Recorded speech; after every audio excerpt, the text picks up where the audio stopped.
This podcast is developed by BridgeBio to educate ourselves and the public about living with a rare disease. Since our guests aren't scripted and are free to speak their minds, their views and opinions do not necessarily reflect the views and policy of BridgeBio Pharma. Thanks for joining us. And now here's the podcast.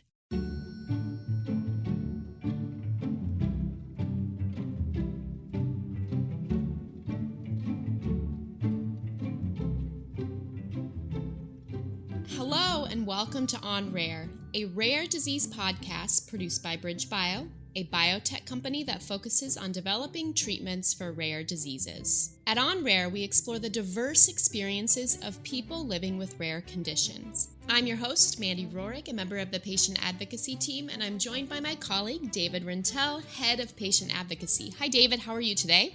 Hi, Mandy. I'm great. Hope you're doing well. Yeah, I'm really excited. We get to speak with Kristen, who's not only a powerful patient advocate, but she also is a parent of a son who has a condition called erythropoietic protoporphyria, or EPP. It's a condition that's really characterized by severe, non-blistering pain around sunlight. It's really interesting, so I'm excited to learn more. Yeah, I am too. I have to admit, I don't know much about porphyria and EPP.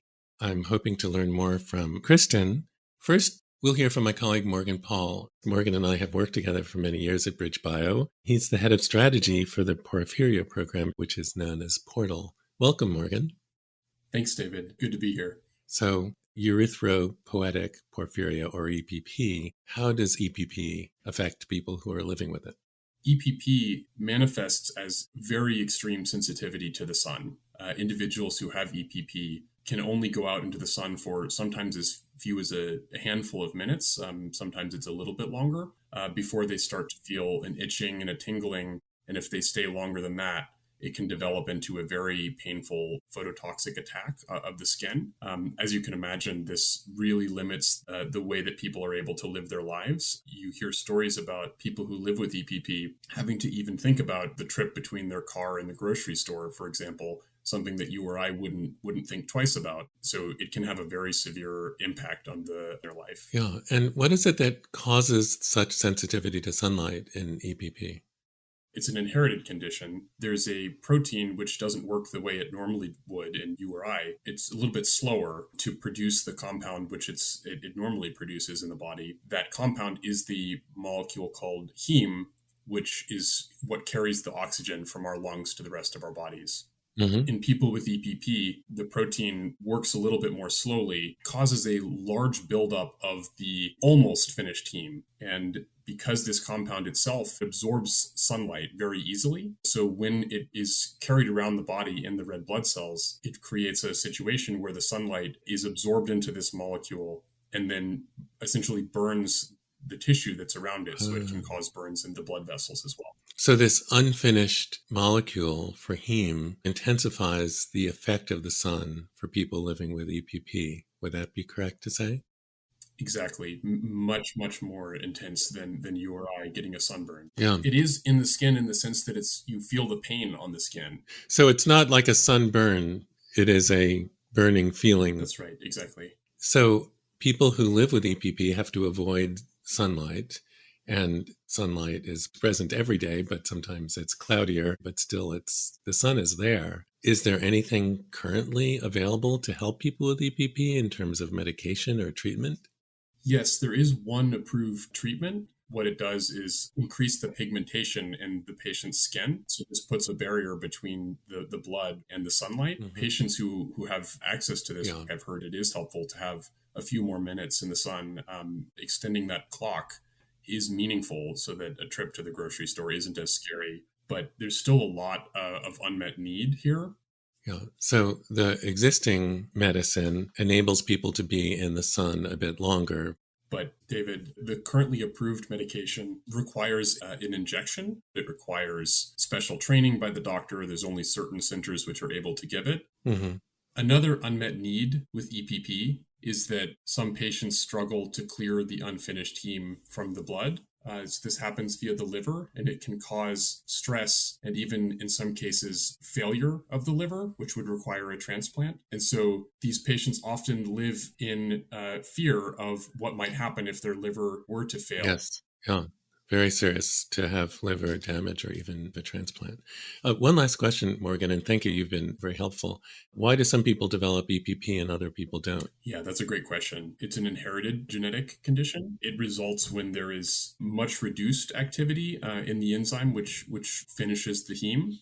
So, like many of the other conditions you have spoken about on this podcast, it's an inherited condition where there often are carriers in the parents. And if a fetus inherits 2 complete non-working copies, does that mean that the pregnancy isn't viable? That's right. Because in order to survive, we do need some of this heme in order to carry the oxygen in our blood. Because then there would be no hemoglobin and no ability to carry oxygen around. Is that correct? That's right. So what's important to remember is that it's an inherited condition, and a person with EPP would have 2 parents who are carriers, like, as you said, like many conditions. So the parents may not have the condition themselves, but be carriers. Right. Thank you so much, Morgan. You've given us a great background, and I think when Kristen joins, we'll really understand this condition much better. So thank you very much. Thank you. Great to be here.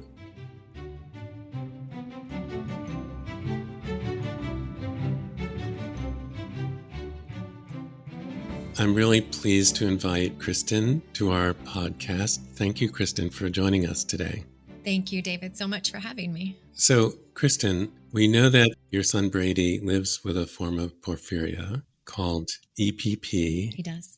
If we could just begin before you ever heard of EPP, and what were the things that were happening?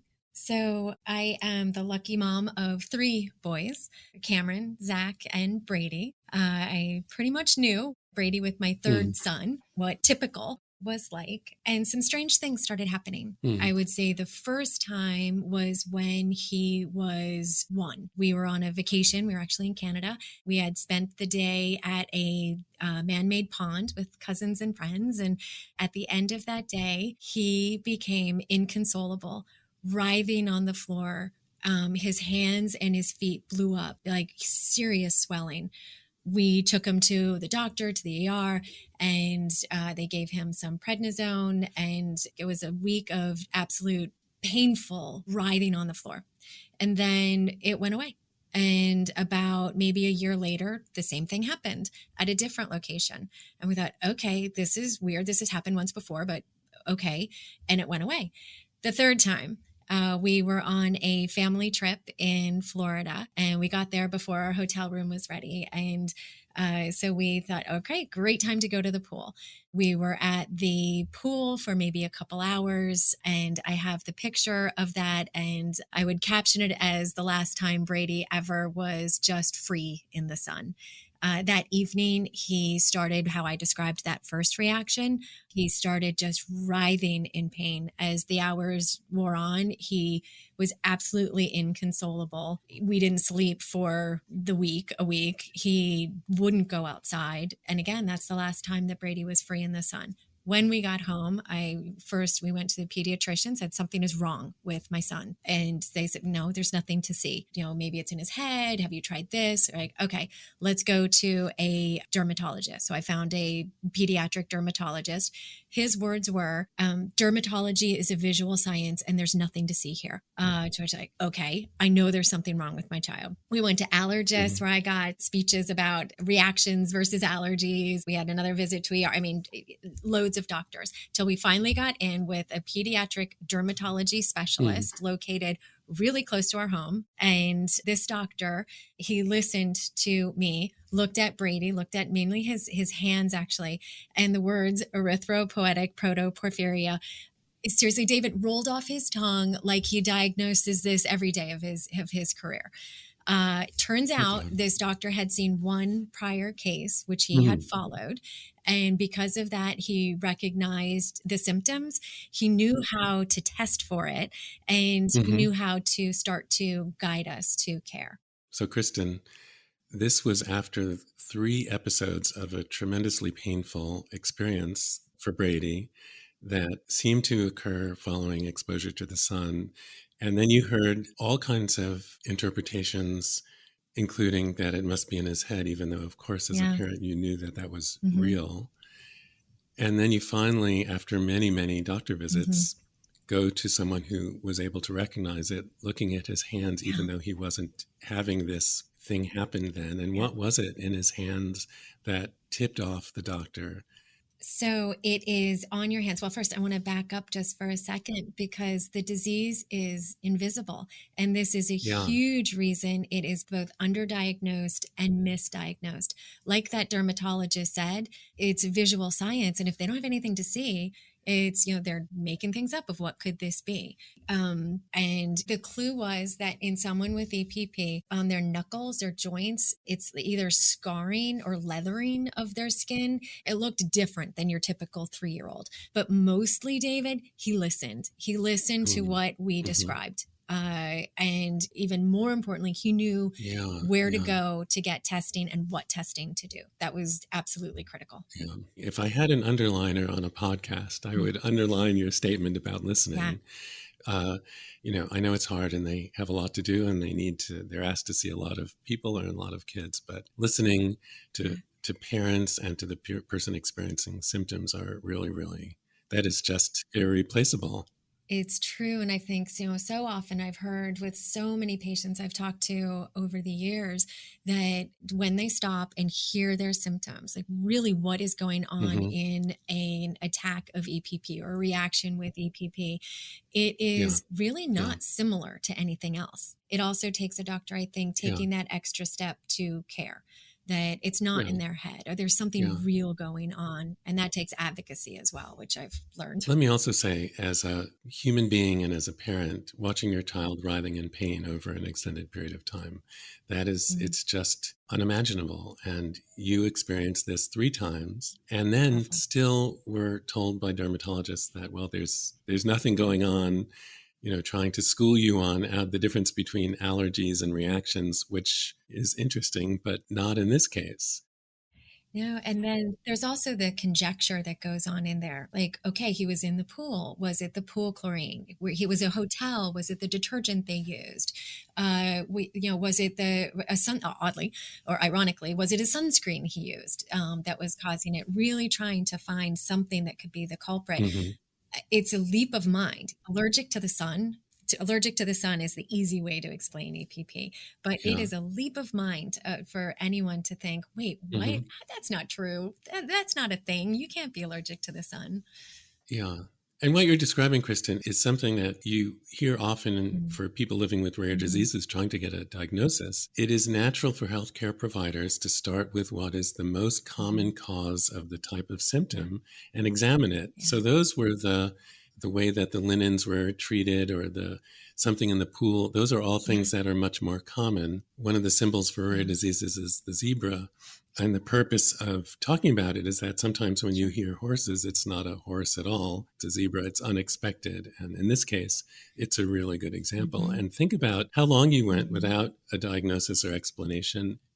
And if you hadn't gotten to that healthcare provider who had once seen a case of EPP, who knows how much longer you would still be going from healthcare provider to healthcare provider, trying to get an explanation of what's going on and to try to prevent these attacks of APP in Brady. Yeah, it was a pure blessing that we were connected with that doctor and subsequently connected with that patient that he had first seen and his mom. So, and then, deep into the porphyria community. So we're blessed in so many ways, finding silver linings. Yeah. Going back to that visit with the doctor, what did you first learn more about EPP? Sure. So after he said the name, of course, you do what mom does without freaking out. But if this is true, if what's going on, if you just Google porphyria, you find the worst possible images and the worst possible explanations. There are 8 main types of porphyria. But reading about it, I thought, okay, we don't know if this is true yet. He seemed pretty darn confident. And again, the way it rolled off his tongue, I thought, wow, this doctor knows what he's talking about. It is a blood screen. And he said, yeah, he confirmed your son has EPP. I literally, David, fell to the floor crying. this will impact everything for him. My friend came over, one of my best friends at the time, and just fell in her arms. Like, what is this going to look like for us, for him, for our family? How do you avoid the sun? Like, what does this mean? That was an initial reaction, but it turned into really career changing, life changing. Brady is this amazing, resilient, terrific person who has navigated this disease. Yeah. We've had the many times where it's tearful and we'll have ourselves a pity party, and this is really hard, and he just wants to be normal and walk out the front door without thinking about the sun and where it is and what time of day it is. He just wants that, and he's navigated it beautifully. So Kristen, but with a lot of work. Yeah, thank you. So let's just go back. Immediately you recognized how life-changing this is going to be, not just for Brady, but for your whole family. So they had the diagnosis, and it sounds like one of the first things they told you is that Brady needs to avoid the sun, which is anything that happens out of doors, I assume. But what did they tell you that you need to do? Sure.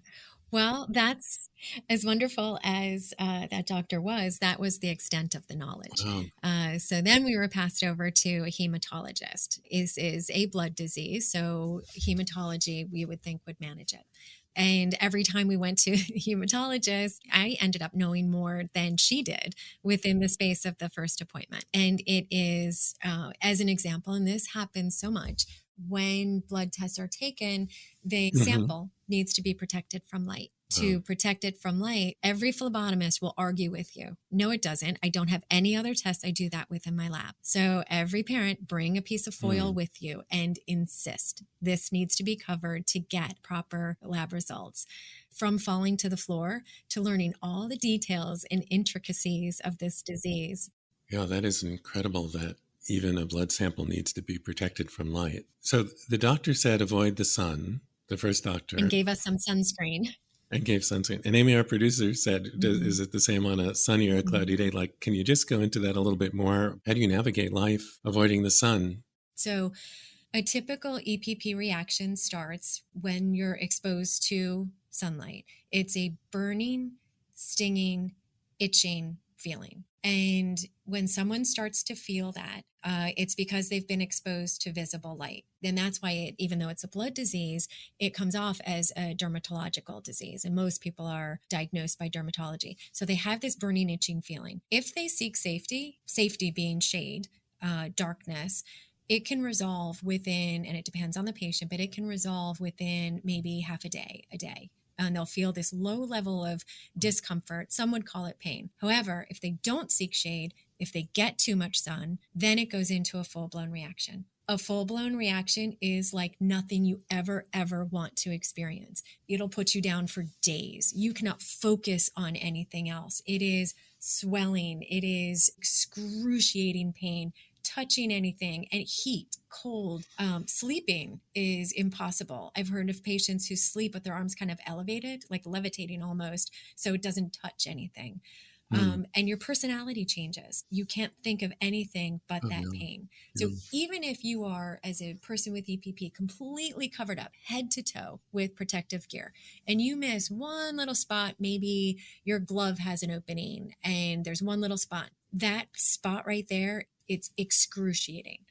So once you have had an experience like that, you become sun avoidant. You don't want to experience that thing that is causing you that torture and that pain. So patients become really sun avoidant. They become isolated. There's a lot of anxiety. So for Brady, we always have safety for him, whether it's a blanket in the car, whether it's tinted windows, an outfit, an umbrella, he always has access to safety. And I'd like to go back, if you would repeat the beginning of that question, David, because there's something that was important in the question that.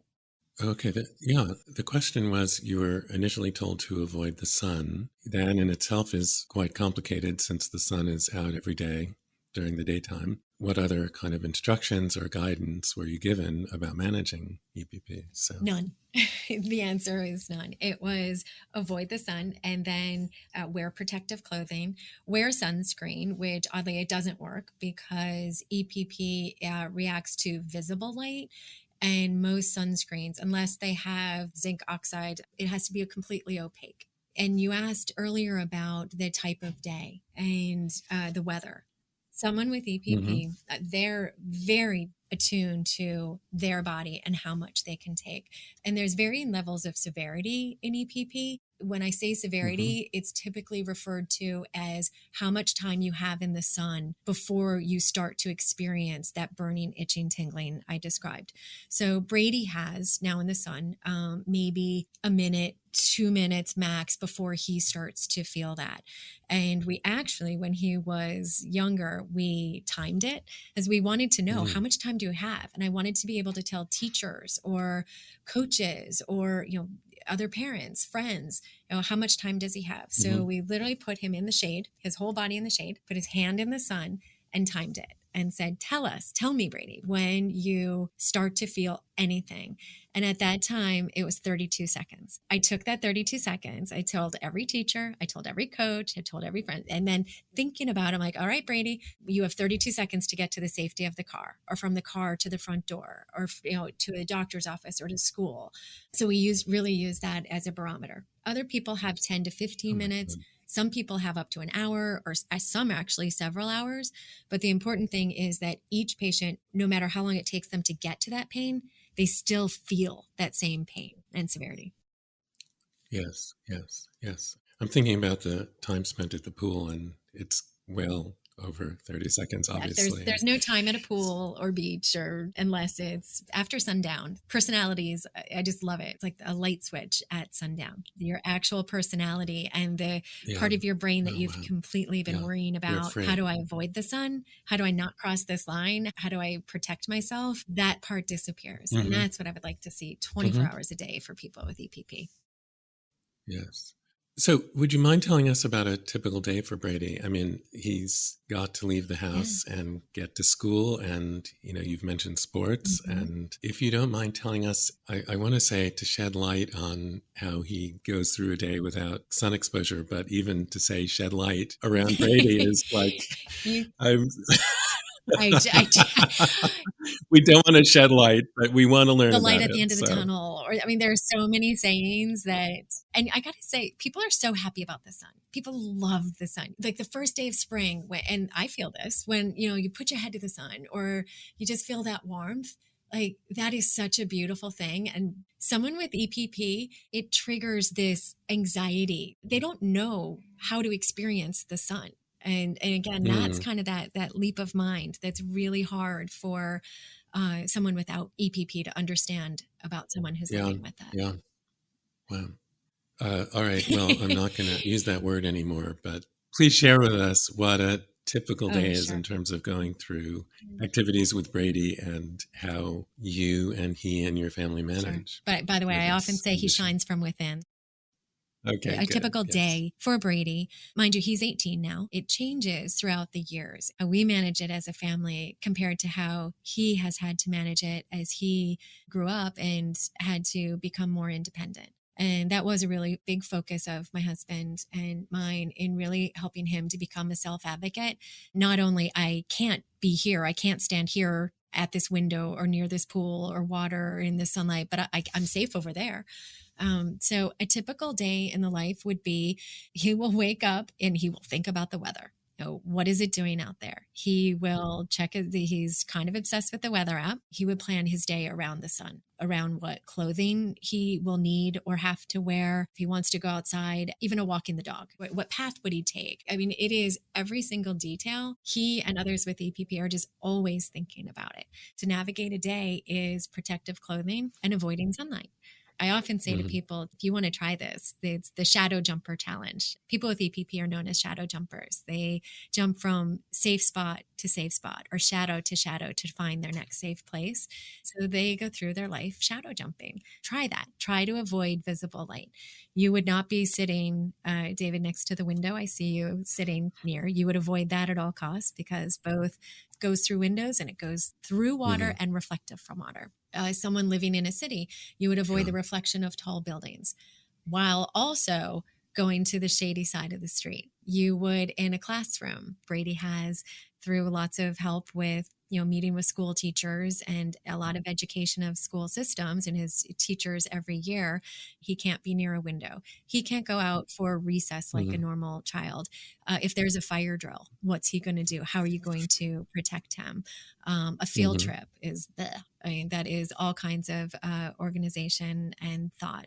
All the teachers want like, hey, let's go outside today. And because it's a gorgeous day outside, let's go outside and do a lesson.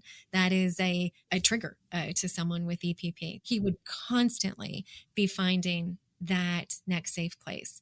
Now, the weather is an interesting thing. Brady, it was a bright, sunny day. How long could you stand out there? The response would be, it depends. And the same response would be if it was a cloudy day. Have I had exposure the day before? Because it is cumulative. What you plan one day impacts the next day. And it depends how much visible light you have collected. And then it is a risk-benefit decision to them every moment. Am I going to risk this time in the sun or this walk or this getting to school or sitting here to experience pain, or am I not willing to do that? That turns into a very personal choice of how to navigate and live with this disease. So Brady is 18. He's lived with EPP. You've all lived with it. Presumably, he had it before It's a year genetic, so he was born with it.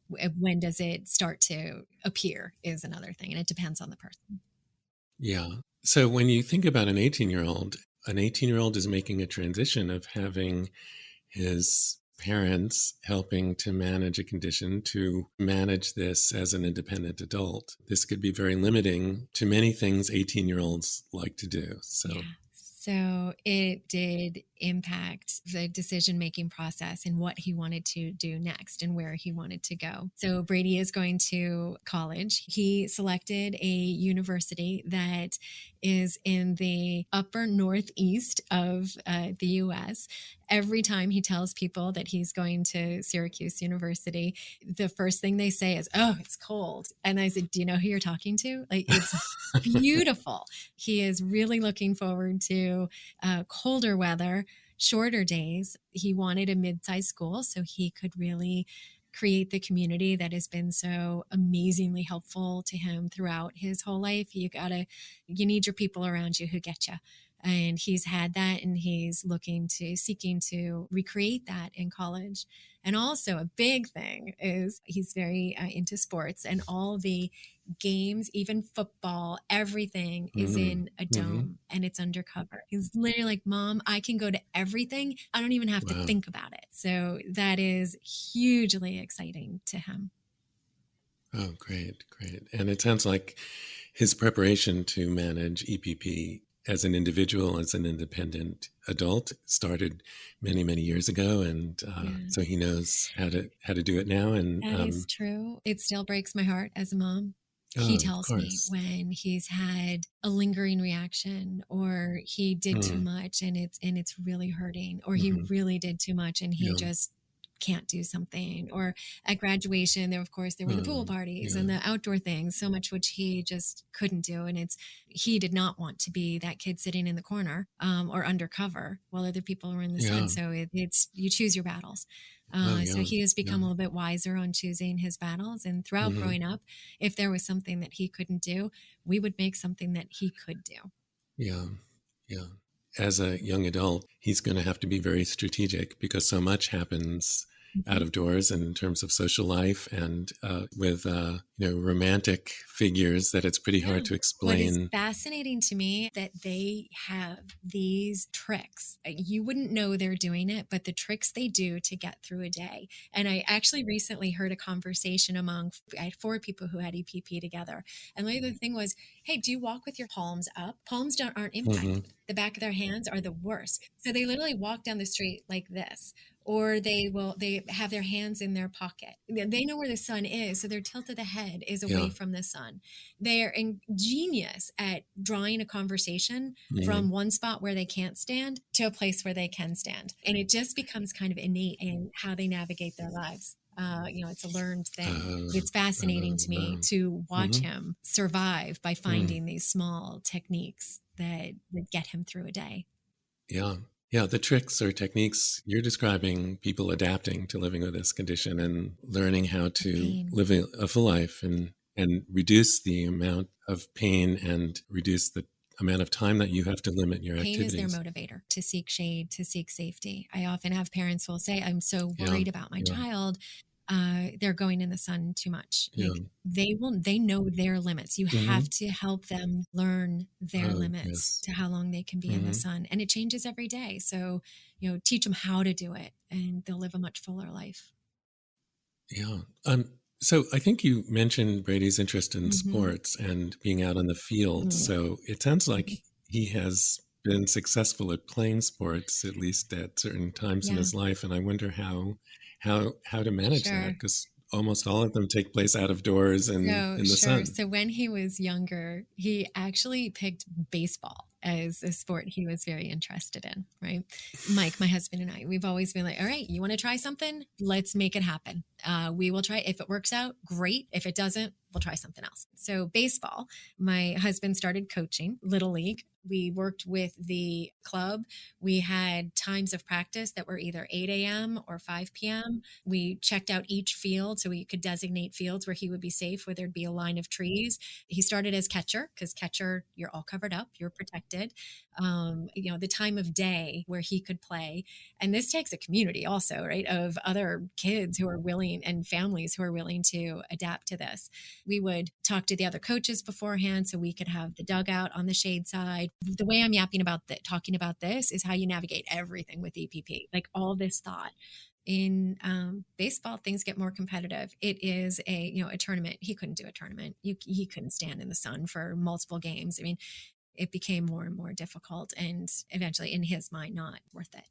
I've Yeah. heard this so much throughout his life. Couldn't he have just done this, or couldn't he choose volleyball or bowling, and believe me, I tried to steer him to a racquetball, paddle, like name it. There's so much, Mm-hmm. but it really Yeah. ends up to be like, okay, what do you want to do? If you just want to Mm-hmm. be typical, if you Yeah. want to feel normal, you also want to do things Yeah. that just Yeah. naturally interest Yeah. you. So again, you can try Mm-hmm. it, you can cover up. Yeah. That's how we live. I don't think everyone has that view, Yeah. but that's how we have, how we as a family, my husband and Brady's two older brothers, have chosen to experience this disease. With his Mm-hmm. brothers, just walking along the street, they were taught Brady's first point of safety is your shade. No, and I always taught this to Yeah. teachers. He could stand in front of you, behind you, how he told you about tips and tricks. I've heard that patients, like crossing a street, try and stand behind the one pole. that's a little bit of shade. He had two brothers, one for each hand, and they would hold his hand so they weren't exposed as he crossed a street. Yeah. And Yeah. it just made all the difference in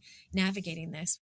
Yeah. So it's a very good description of shade jumping, as you said earlier, the shade jumpers.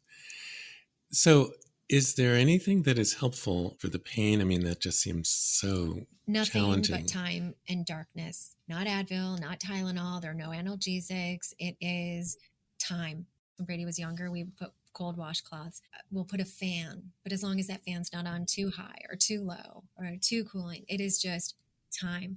The pathway for the pain in EPP is really poorly understood. So we don't even really understand Mm-hmm. that.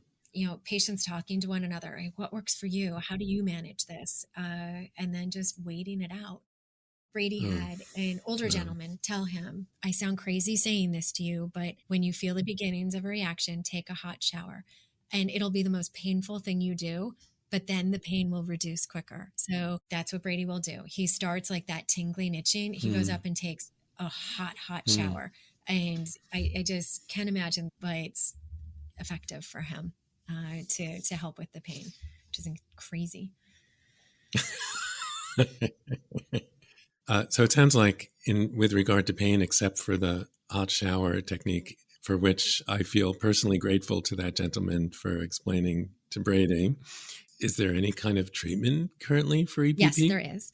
But what's really important about it is the statistic you hear. You talked about zebras before. So when you think of all the zebras out there in rare disease, that the statistic you hear is 95% of rare diseases, of which there are somewhere 7 to 10,000, do not have an FDA approved treatment or a treatment that is in clinical trial.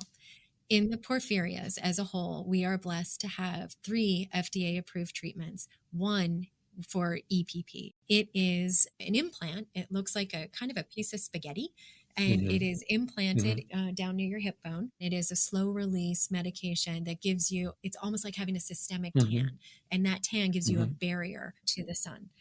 So it is an implant every 2 months to those who are able to access it and have insurance that allows them to, or can self-pay, which is insane. The next one is a pill that does the same thing. And now the third, giving them more time before they experience the pain or the beginnings of an EPP reaction. So it is a game changer. The first one that has really focused on the disease. Yeah. So I'm very pleased to hear that there have been clinical trials and that there are some options, and even giving someone a bit more time with sun exposure means so much to quality of life. So, the medication doesn't give each person with EPP the same sort of length in the sun, but it is what is valuable to you. So you as David, if you all of a sudden had 1 or 2 minutes like Brady, that would be life impacting for you. For someone like Brady to have 10 minutes or 15 minutes, I mean, an hour is mind blowing of freedom. Like your perspective changes on what level, how many minutes is important to you. Yeah, one thing that's really salient is people living with EPP are unable to do something that we take completely for granted and don't even notice that we're enjoying. And that is the freedom to be out in any kind of weather and to be exposed to the sun, except, if we're very sensitive or we're out for a really, really long time without any ill effect. I feel like there is a line that everyone crosses every morning, right? You go out your front door. There's a line where you're in shade, and then there's a line when you're outside. And to cross that line, someone with EPP needs to put on their armor.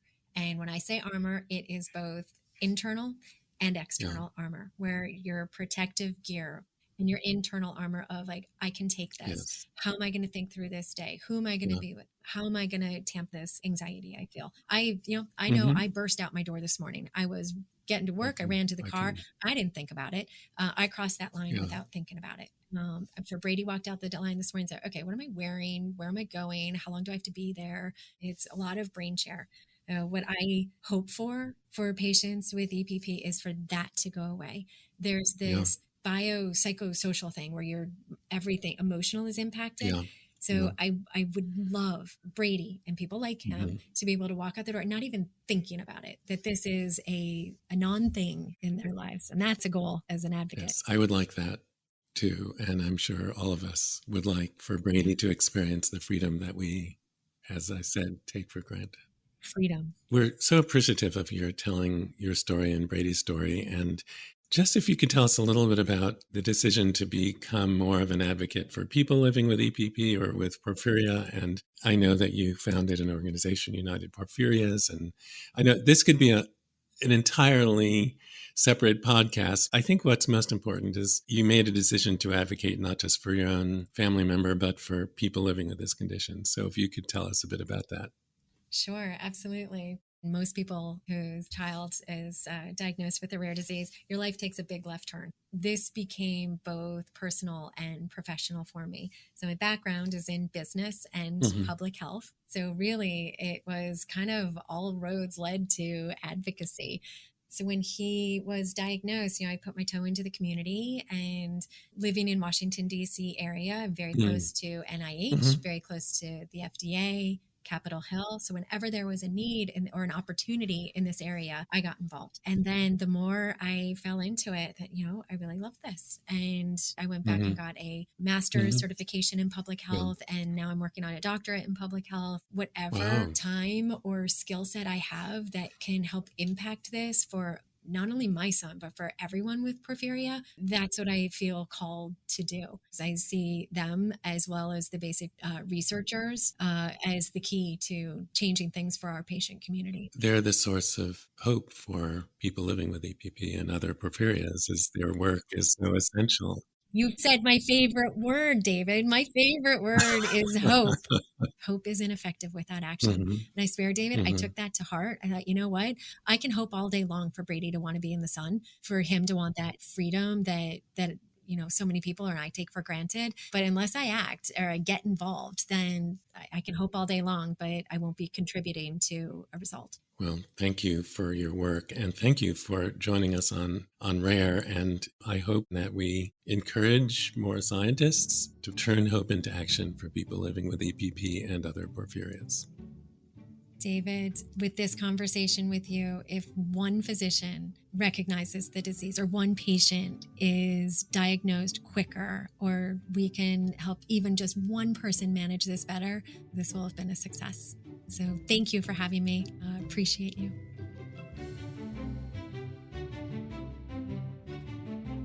David, what an incredible conversation. I had no idea that there was a condition where sunlight could be so harmful. We always hear how important it is to get sunlight, to get vitamin D, and then to hear that sunlight for these individuals can be so harmful was really a learning experience for me. Yeah, it was eye-opening, Mandy. It makes me think about how much we take for granted in life, and those of us who are generally blessed with good health don't think about all of the activities that we do. Going out of the house is part of daily life. It affects your quality of life. We all want to get outside, whether it's to do errands or to participate in sports. And just hearing about the experience of Brady having to be so cautious. How do you plan activities outside of the house when you have to continuously be concerned about sunlight? Yes, definitely. I really enjoyed hearing, however, how this family, they really linked arms and figured out ways for Brady to continue to do what he loved. Yeah. Brady's brothers would walk in a certain position so that Brady was in their shadow and protected from the sunlight. I thought that was just so heartwarming. I agree, Mandy. To listen to her talking about it, it's become just part of their way of life. I think that Kristen's pivot from being a mom of a child with a rare condition to becoming an activist, that's one way to get control over a situation where you really have very little control. But advocating for people living with porphyria is a way of doing something about a condition, even if you may not be able to stop the sun from shining. Yes. We use the term, in the shadows as if that is a situation that people want to get out of. But the shadows are what are the safe place for Brady and people like Brady, and just really something to think about. And that's why they call them shadow jumpers. Exactly right, Mandy. And I'll be thinking about the shadow jumpers, and I hope that treatment options will improve and that individuals and families living with porphyria won't need to worry about leaving the house. Thank you, Kristen, David, and Morgan for helping us to learn about EPP, and a very special thanks to our producer, Amy Brooks. To learn more about EPP, visit the United Porphyrias Association at porphyria.org, and that's spelled porphyria.org. If you like this podcast, please subscribe. Thanks for listening, and please join us for our next conversation on RARE.